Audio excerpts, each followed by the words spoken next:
দেশে কোনো রাজনীতিবিদ নয়, বরং সামরিক বেসামরিক আমলা ব্যবসায়ী জোট রাজনৈতিক বয়ান তৈরিতে বেশি শক্তিশালী। এই অশুভ চক্র ভাঙতে না পারলে রাজনীতিবিদদের হাতে ক্ষমতা ফিরবে না। মঙ্গলবার ইকোনমিক রিফর্ম সামিটে আয়োজনে যোগ দিয়ে এসব কথা বলেন তথ্য উপদেষ্টা মাহফুজ আলম। আর এনসিপি নেতা হাসনাত আব্দুল্লাহ আওয়ামী লীগকে মরা হাতি বলে অভিহিত করেন। সাদাত হাবিবি সেতুর রিপোর্ট।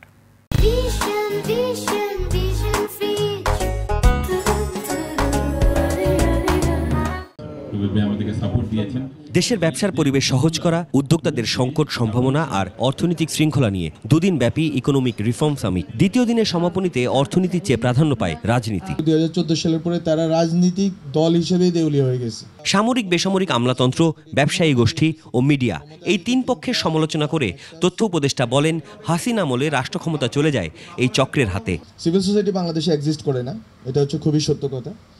কিন্তু media, cultural establishment, corporations, corporations, এই তিনটা জায়গায় আমরা জনগণের জন্য আসলে কিছু করার যে চাহিদা, সেটা আমি দেখি না।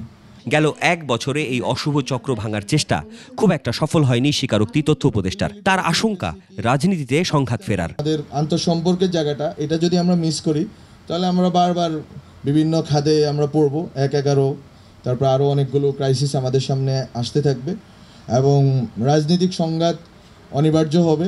সেটা আমি বারবার বলছি, এটা কোনোভাবে হুমকি বা হতাশার জায়গা থেকে না, বরং সোসাইটি ওই জায়গাতে আমরা নিয়ে যাচ্ছি। আর এনসিপি নেতা হাসনাত আব্দুল্লাহ বলেছেন, আমলাতন্ত্র না শুধরালে ক্ষোভের গণবিস্ফোরণ হবে। এ সময় আওয়ামী লীগকে মরা হাতি বলেন তিনি।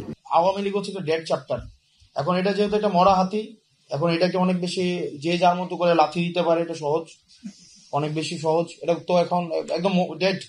তো এটা আসলে আর মেইনস্ট্রিমিং হবে না। এর আগে ইকোনমিক রিফর্ম সামিটের দ্বিতীয় দিনের আলোচনায় দারিদ্র্য ও বৈষম্য কমাতে কর ও শিক্ষা ব্যবস্থার আধুনিকায়নে জোর দেন অর্থনীতিবিদরা। দেখলাম যে রিজিনাল ডিসপ্যারিটি, আঞ্চলিক বৈষম্য, এখানে শিল্পায়ন এবং বিদেশি বিনিয়োগ, এইটা মূলত হয় দুটো শহরে, ঢাকা এবং চট্টগ্রাম।